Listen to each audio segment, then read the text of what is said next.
You know, when you start looking at Louisiana and the Gulf Coast, you know, where the Mississippi runs in and how fertile that water is, and then when you start looking back to the west and you start looking at Grand Isle going all the way back to many other places into the Texas coast, and when you start going east towards Mississippi, you see such a diverse amount of fisheries that are in that area and different places that you can fish. You've got canals that you can run up to find backwaters.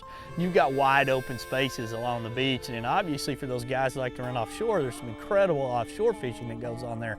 But one of the things that's very concerning is the loss of habitat in that area.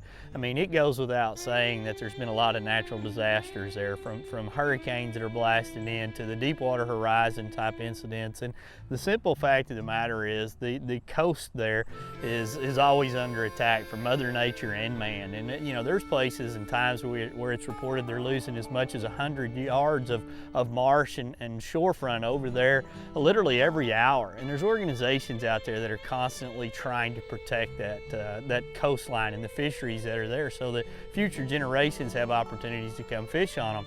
And when I look at some of these organizations like the Coastal Conservation Association or the Vanishing Paradise groups that are out there that I'm personally involved with, I look at them with my hat tipped and emotions high that hopefully their efforts to educate and to let our folks that make decisions out there are aware of what's happening and how it's being impacted and the loss that's going on. And I know myself personally, I can go over there and tell that the habitat has changed. I mean, I've seen it firsthand, you know, from some of my early trips over there where those areas are just gone. The cane that was there, the little islands that were there, the little nooks and crannies, they're just gone. I mean, they've been wiped out. And then when you start looking at the damage that has been done on some of the man-made accidents that have happened, things that can probably be avoided, things like the Deepwater Horizon incidents, and when you combine all that in, you definitely have a vanishing paradise.